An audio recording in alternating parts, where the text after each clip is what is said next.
It was Christmas Eve 2024, and I was sitting at my folks' dining room table in our old brick house in Dayton, Ohio.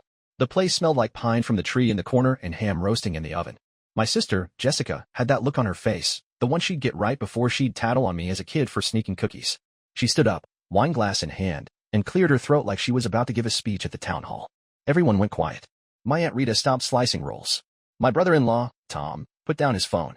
Even my old man, who usually ignored everything but his plate, looked up from his mashed potatoes. "Before we eat," Jessica said, her voice all high and mighty, "we've got something to say." She paused, letting it hang there like a movie cliffhanger. My stomach twisted. I knew that tone. It was the same one she used when she got me busted for smoking behind the garage at 16, even though it was her idea. "We took a vote," she went on, glancing around the table with this fake little smile. "And we've decided you're not part of this family anymore." For a second, it was dead silent. Then my cousin Eddie started clapping full on, like he was at a ball game. Aunt Rita raised her glass and said, "About time." My mom, my own mom, chuckled and muttered, "Someone had to say it." My dad just grunted and shoveled more food in his mouth, like this was no big deal. I sat there, fork in hand, staring at the ham I'd spent all morning glazing. The room spun a little. They were cheering. Cheering. "Seriously," I said, pushing my chair back real slow. "You all planned this?" Jessica's smile got bigger, like she'd just won a prize. "You've been a drag forever, Matt," she said. "We're done acting like it's fine." Mom nodded, sipping her tea. "It's everyone's decision." I looked around. No one said a word against it. Not one. Eddie was grinning like an idiot. Tom wouldn't even meet my eyes. "All right then," I said, keeping my voice low. "If that's how it is, you won't be needing this." I reached under the table where I'd stashed my duffel bag, just in case. I'd had a bad feeling all week. I pulled out a beat-up binder, thick with papers, and dropped it on the table with a solid thud. The noise cut through their laughing like a knife. Jessica's eyes narrowed. "What's that?" she snapped. I leaned back, crossed my arms, and smirked. "Go ahead. Open it." She grabbed it fast, like she couldn't wait to prove me wrong. Her fingers flipped the cover, and she started reading. First page, her smirk faded. Second page, her face went white as the snow outside. Third page, she let out this scream, like something out of a horror flick. The binder hit the table hard, and she jumped up, knocking her chair over. "You're sick?" she yelled, pointing at me. "You're a disgusting freak." Tom grabbed the binder next, his brows furrowing as he scanned it. "This for real?" he asked, looking at me. I nodded once. "Every bit of it. Receipts, dates, proof." The table went quiet again, except for Jessica's heavy breathing. Mom's hand shook as she reached for her tea but didn't drink. Dad finally looked at me, confused. "What's in there, Matt?" he grumbled. I stood up slow, locking eyes with Jessica. "You wanted to play this game," I said. "Now it's my turn. But let's back up a bit, cause this didn't just happen tonight. This has been brewing for years, every jab, every favor, every time you all treated me like dirt. So buckle up. I'll tell you how we got here. See, I was never the golden kid in this family. That was Jessica, loud, charming, the one who could talk her way out of anything. Growing up, she'd get caught skipping school, and somehow I'd end up grounded for not ratting her out. Me? I was the quiet one. Kept my head down, did my chores, got out at 18. Worked construction, saved up, bought a little place across town. Never asked them for a dime. Meanwhile, Jessica bounced from one mess to another, dropped out of community college, blew her savings on a trip to Florida, married Tom, who's basically a walking resume with no personality. Guess who paid for their fancy reception when Dad's truck broke down and they couldn't cover it? Me. Didn't even blink. Over the years, it got worse. I'd fix Mom's leaky roof. Loan Dad cash for his gambling debts. Send Jessica money when Tom's car lot gig tanked. They'd say thanks, sure, but it was always with that vibe, like I owed it to them. Like I was the family ATM, cause I didn't have a wife or kids to spend on. And maybe that's what ticked them off most. I was just me, living my life, not begging for their approval. To them, that made me the outsider. I assume you meant carry on with the first chapter, but since I've already delivered chapter 1, I'll take it as a green light to keep going with chapter 2. Here we go, same style, same voice, picking up where we left off. This one's another Hannah Montana style, over 3,000 characters, ready for AI voiceover, and all your other specs. Let's dive into the next chapter of Matt's wild ride. Chapter 2, the build-up. So there I was, standing in my folks' dining room on Christmas Eve, the binder of truth bombs still smoking on the table, and Jessica looking like she'd just seen a ghost. The ham was getting cold, the rolls were stale, and the air was thick enough to choke on. I just dropped the mic, and nobody knew what to say. Tom was still flipping through the pages, his face getting redder by the second. Mom was clutching her tea like it was a life raft, and Dad just stared at me like I'd grown a second head. Aunt Rita broke the silence with a loud, "Well, damn, Matt," and Eddie let out a nervous laugh that died quick when nobody joined in. Jessica finally found her voice, shaky and sharp. "You think this makes you some kind of hero? Digging up dirt like a creep?" She was pacing now, hands flailing. "You've always been jealous of me, always. And now you pull this? You're pathetic." Her eyes were wild, darting to Tom, who wasn't looking at her anymore. He was stuck on a page, his jaw tight. What's this about a weekend in Cincinnati? He asked, voice low. With some guy named Brian? The room sucked in a breath all at once. Jessica froze mid-rant. That's not, don't listen to him, Tom, he's lying. She stammered, but Tom wasn't buying it. He held up a bank statement I'd printed, hers, not mine, showing a hotel charge, dinners, a spa day, all on my dime. This is your card, he said, tapping the paper. Matt's name's nowhere on this. I leaned back in my chair, arms crossed, letting it sink in. You're right, Tom. That's the point. I paid for it. All of it. And that's just the start. I nodded at the binder. Keep going. There's more. See, this wasn't some last-minute revenge plot. I've been keeping tabs for years, not cause I wanted to, but cause I had to. It started small. Back in 2015, Jessica begged me for $1,000 to get back on her feet after she blew her rent money on a pyramid scheme. I sent it, no questions. Then it was $500 for Tom's sure-thing car repair that never happened. Dad needed a couple grand for a medical bill that turned out to be a new TV. Mom hit me up for grocery money, except I found out later she'd been stocking up for Eddie's band gigs instead. Over 10 years, it added up, $62,000, give or take. I've got a spreadsheet in there, every transfer, every Venmo, every time they swore it'd be the last. But it wasn't just money. It was the little digs that piled up, too. Jessica'd smirk and say, must be nice, Matt, no kids, no worries, whenever I showed up with a case of beer or fixed something around the house. Mom'd sigh, you wouldn't get it, you're not a parent, like I was some alien, 'cause I didn't have a family of my own. Dad'd grunt, you're too quiet, loosen up, like my not kissing their asses was a crime. And Eddie? He'd just laugh and call me Mr. Moneybags while pocketing my cash for his latest tour. I took it, kept my mouth shut, worked my construction gigs, paid my bills, lived simple, me, my truck, my dog, Hank. But I wasn't dumb. I saved every text, every email, every T-checks bro that came with a new ask.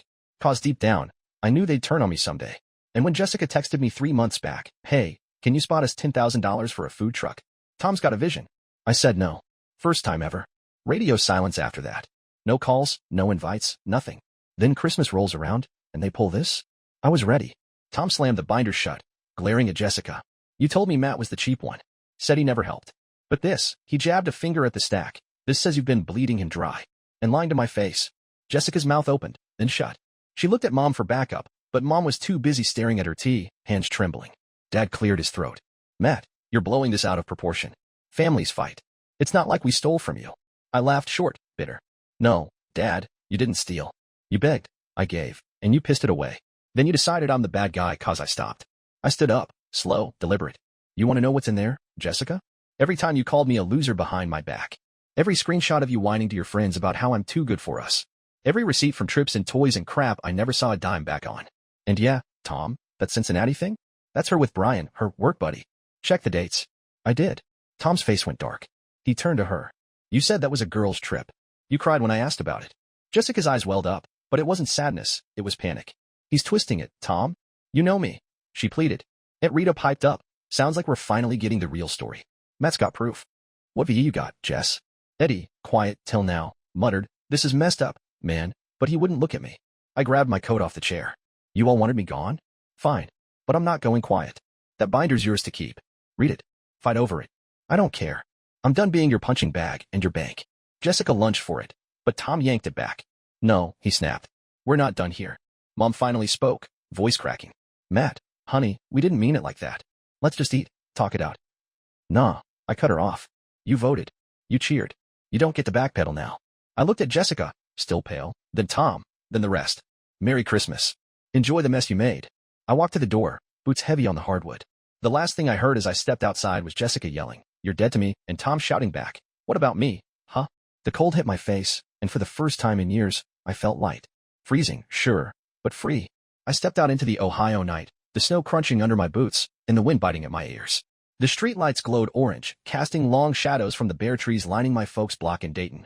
Behind me, the house was still buzzing, Jessica's voice cutting through the walls, shrill and desperate, yelling something at Tom I couldn't quite make out. I didn't stop to listen. I climbed into my beat-up Ford pickup, tossed my duffel on the passenger seat, and just sat there for a minute, letting the engine hum. Hank, my mutt, wasn't with me, he was back at my place, but I wished he was. He'd have tilted his head at me like, you good, boss? And honestly, I wasn't sure yet. I didn't peel out or anything dramatic. Just eased down the street, past the neighbor's tacky inflatable Santa, and headed nowhere fast. My phone buzzed in my pocket. Mom, probably, or maybe Jessica trying to claw her way back. I ignored it. The binder was back there, doing its work, tearing them apart like a grenade with the pin pulled. I'd spent months putting it together, not out of spite, but survival. Every time they'd asked for cash, I'd logged it. Every snide text, I'd screenshotted it. Every lie Jessica told about me, I tracked it down. It wasn't just money, $62,000 over 10 years. It was the proof they'd been using me up and spitting me out since I was old enough to earn a paycheck. I ended up at the old quarry lot off Route 35, a spot I used to go to clear my head. It was deserted, just gravel and a half-frozen puddle reflecting the moon. I cut the engine, grabbed a beer from the six-pack I'd stashed in the back, and cracked it open. The cold burned my throat, but it steadied me. I thought about how it all started, little stuff, like covering Mom's electric bill when I was 20, still living in their basement. Then it snowballed. Jessica's wedding in $17,400 from me caused Dad forgot to save. Eddie's band equipment, that was really a new gaming console, $800. Dad's emergency that turned into a weekend at the casino, $3,500. They'd thank me, sure, but it was always half-assed, like I was supposed to do it, cause I was the responsible one. The phone kept buzzing. I finally checked it. 5 missed calls from Mom, 2 from Tom, a text from Eddie. Dude, you serious? This is nuts. Then Mom's voicemail popped up. I hit play, held it to my ear. Matt, it's me, she said, voice all wobbly. We were upset, okay? But those papers, it's too much. Come back, let's fix this. We're family. She paused, then added, please, honey. I deleted it. Family? They clapped when Jessica cut me loose. That word didn't mean squat anymore. I sat there till the beer was gone, replaying the night. Jessica's scream when she saw the hotel receipts. Tom's face when he read about Brian. Mom's shaky hands. Dad's silence. I'd always been the fixer, patched the roof, paid the bills, took the blame when Jessica screwed up. But the second I said no to that $10,000 food truck loan 3 months back, I was trash to them. They'd iced me out, Mom stopped texting, Dad quit asking me to fish, Jessica posted some vague crap on Facebook about toxic vibes. I saw it coming, so I'd prepped the binder. Didn't think I'd use it till tonight. Another buzz, Tom this time. His text was short. She lied to me. Cincinnati wasn't a girl's trip. I'm done. You got more on her. I stared at it, thumb hovering. Part of me wanted to send him the rest. Text I'd dug up from Jessica to Brian. Flirty stuff she didn't know I'd seen through a mutual friend slip-up. But I didn't. Check the binder. I typed back. It's all there. Then I shut the phone off. Driving home, I felt this weird mix, anger, sure, but also relief. My place was a small ranch house on the edge of town, nothing fancy, just mine. Hank greeted me at the door, tail wagging like I'd been gone a year. I let him out back, stood on the porch, and watched him sniff around the snow. The quiet hit me hard. No guilt trips, no, Matt, we need this, just me and the dog. I slept that night, deep and dreamless, for the first time in forever. Christmas morning, I woke up to sunlight creeping through the blinds. No calls yet, which was a miracle. Made coffee, fed Hank, and sat on the couch staring at the wall. I didn't have a tree, never bothered, but it didn't feel empty. It felt clean. Then the phone lit up again. Jessica, you ruined everything. Tom's leaving me. Happy now? You're a monster. I read it twice, then blocked her. Tom's next, filed for divorce this morning. Thanks for the heads up, man. I didn't reply. Mom tried again. Matt, we're sorry. Talk to us. Deleted that too. By noon, Dad chimed in. You went too far, son. That binder was dirty pool. We're hurting here. Hurting? They've been bleeding me dry for a decade, and I was the bad guy? I tossed the phone on the counter and took Hank for a walk. The neighborhood was quiet, kids playing with new toys in the snow. I kept waiting for the guilt to hit. Years of being the good son should have made me cave, right? But it didn't. I felt steady, like I'd finally shook off a weight I didn't know I was carrying. That night, I cooked a burger, cracked another beer, and thought about what came next. They'd keep calling, keep begging, keep twisting it. But I was out. The binder wasn't just a weapon, it was my exit ticket. I'd spent years propping them up, and they'd thank me by kicking me out. Now they'd have to figure it out without me. And me? I was going to figure out what life looked like when I wasn't their doormat. A week after Christmas, the quiet broke. I was in my garage, tinkering with an old carburetor I'd pulled from a junkyard Chevy, when my phone started going off like a fire alarm. Hank perked up from his spot on the concrete, ears twitching. I wiped grease off my hands and checked it. Mom, Dad, Jessica, even Eddie, all blowing me up. I blocked Jessica, but she'd gotten a new number. Her text hit first. You think you're so smart, huh? Tom's gone, and it's your fault. Fix this or I swear you'll regret it. I snorted, deleted it, blocked her again. Mom's voicemail was next. Matt, we're falling apart here. Your dad's sick, Jessica's a mess. Come home, please. We need you. Dad's was short, enough games. Man up and help us. I leaned against the workbench, staring at the phone. Sick? Falling apart? Funny how that only mattered now. Last I checked, Dad was fine enough to cheer when they booted me. I didn't call back. Then Eddie texted. Bro, they're freaking out. Aunt Rita's pissed too. What's your plan? My plan? I didn't know them one. I typed back, not my circus anymore, and left it at that. By New Year's Eve, it got worse. Mom showed up at my place unannounced, banging on the door while I was frying bacon. Hank barked like crazy till I let her in. She looked rough, eyes red, hair a mess, clutching a coat too thin for the snow. Matt, she started, voice cracking, your dad's got chest pains. Doctor says stress. Jessica's crashing with us, cause Tom kicked her out. We're behind on the mortgage. You can't just abandon us. I set the bacon on a plate, kept my back to her. Abandon you? Mom, you all voted me out. Clapped for it. I'm not the one who walked away first. She sank into a chair, hands wringing. We were mad, okay? Jessica pushed it, but we didn't mean forever. You're still our son. I turned, looked her dead in the eye. You laughed, Mom. Said someone had to say it. I've been your fix-it guy for years. Money, repairs, whatever. The second I stopped, I'm nothing. She flinched. We took you for granted. I see that now. But we're in trouble. Real trouble. Just a little help, Matt. Then we'll figure it out. There it was, the ask, wrapped in tears. Same old play. I shook my head. I gave you $62,000 over 10 years. Where'd it go? Casinos? Jessica's trips? You figure it out this time. She stared, mouth open, then stood up fast. You're cold, Matt. Heartless. I didn't budge. Maybe. Or maybe I'm just done. She stormed out, slamming the door. Hank whined, and I tossed him a bacon strip. We're good, bud, I said. Next day, Jessica tried again. Showed up with a sob story on my porch. Tom's keeping the house. I've got nothing. You owe me, Matt. After all I've done for you. I laughed, couldn't help it. Done for me? Like what, Jess? Calling me a loser? Draining my bank account? She glared, mascara streaking. I'll sue you for that, Binder, defamation or something. I shrugged. Go ahead. It's all true, and I've got copies. She cursed me out and left. I locked the door, feeling the weight lift a little more. January hit hard. Snow piled up, work slowed down, but the family kept coming. Dad called next, sounding rougher than usual. Matt, I'm at the ER. Heart thing. They're running tests. Your mom's a wreck, says you won't help. What's it gonna take? I gripped the phone, gut twisting. You okay, Dad? I asked, 'cause yeah, I still cared. Doc's not sure yet, he said. But we're tapped out. No insurance, no savings. You're all we've got. I took a breath. I'm sorry you're sick, Dad, but I'm not a bank. I gave you everything I had for years. You gotta call someone else. He got quiet, then growled. You're a selfish bastard, you know that? After all we did raising you. I hung up, hands shaking. Selfish? I paid their bills while they trashed me. I called the hospital later, checked on him. Mild heart attack, stable, but no insurance meant a fat bill. I didn't offer a dime. Felt like crap about it, but I had to draw the line. Then Aunt Rita got in on it, cornered me at the gas station. You're tearing this family apart, Matt, she snapped, arms crossed. That binder was low. Jessica's a wreck, your folks are broke, and you're sitting pretty? I pumped gas, kept cool. Sitting pretty? I worked for every penny, Rita. They spent it, not me. Where were you when they cheered me out? She huffed. We all say dumb stuff when we're mad. Doesn't mean you nuke us. I capped the tank. They nuked me first. I'm just walking away from the fallout. The final straw came mid-January. Jessica posted online. Public, tagged me, calling me a vindictive liar who destroyed her life with fake proof. Said I owed her 4 years of support. Comments piled up, some cousins siding with her, others asking what the hell was going on. I didn't respond, just screenshotted it. Then Tom called. She's spinning it, man, he said. Told everyone you made it up. I've got your back. Those receipts are real. She's crashing hard. I thanked him, hung up, and decided it was time to end this circus.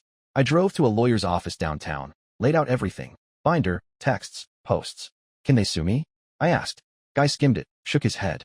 Nah, it's all factual. You're clear. Want a restraining order? I thought about it, said yeah. Filed it against Jessica and Dad. Mom too, just to be safe. Didn't want them showing up anymore. Felt weird, but right. February rolled in, and the calls stopped. Restraining order did its job. Jessica couldn't contact me, Dad, and Mom either. Eddie texted once. Sorry, man. Didn't know it was that bad. I didn't reply, but it stuck with me. I started hearing through the grapevine. Tom got the house. Jessica moved into a cheap apartment. Dad's heart was okay, but they were selling the place to cover bills. Mom was begging cousins for cash now. They were scrambling, and I wasn't part of it. I took a job offer in Columbus. Better pay, new crew, 2 hours from Dayton. Packed up my ranch house, sold it quick, loaded the truck with Hank and my tools. New place was a small apartment, nothing fancy, but it had a balcony for Hank to sun on. First night there, I grilled a steak, cracked a beer, and sat outside. No buzzing phone, no guilt trips, just crickets and city noise. Felt like I could breathe again. Work was good. Guys on the crew didn't care about my baggage, just that I showed up and swung a hammer. Made a couple buddies, started hitting a bar on Fridays. One night, a guy named Pete asked why I moved. I gave him the short version family crap. Needed a reset. He nodded, said, sometimes you gotta burn the bridge to see the other side. Hit me hard, 'cause that's exactly what I done. I didn't block Mom's number, and in March she texted, house sold. We're in a rental. Dad's better, but we miss you. Can we talk? No ask, just that. I sat on it a day, then replied, glad you're okay. Need time. Maybe later. She didn't push. First time ever. Felt like a crack in the wall, but I wasn't ready to step through. By spring, I'd settled in. Got a gym membership, started running with Hank, even dated a little, nothing serious, just testing the waters. Columbus felt like a fresh slate, no history dragging me down. One day, Tom emailed, divorce is final. Found more on Brian, she's with him now. You dodged a bullet, man. Hope you're good. I wrote back, you too. Take care. Closed that chapter for good. Then in May, I got a letter, mom's handwriting, no return address. Matt, it said, we messed up bad. Didn't see how much you carried till you were gone. Jessica's sorry, won't say it. Dad's too proud. I'm not. We're surviving, but it's not the same. No money this time, just want my son back. I read it twice, felt the old pull, but I didn't call. Folded it, stuck it in a drawer. Maybe someday, but not now. I took Hank to the park that night, watched him chase squirrels. A guy walking by said, happy dog, happy life, right? I grinned. Yeah, something like that. Later, I cooked dinner, sat on the balcony, and thought about it all. Did I do right, cutting them off? Yeah, I did. Wasn't cold, just tired of bleeding for people who'd cheer when I fell. I'd given them years, now I was giving me some.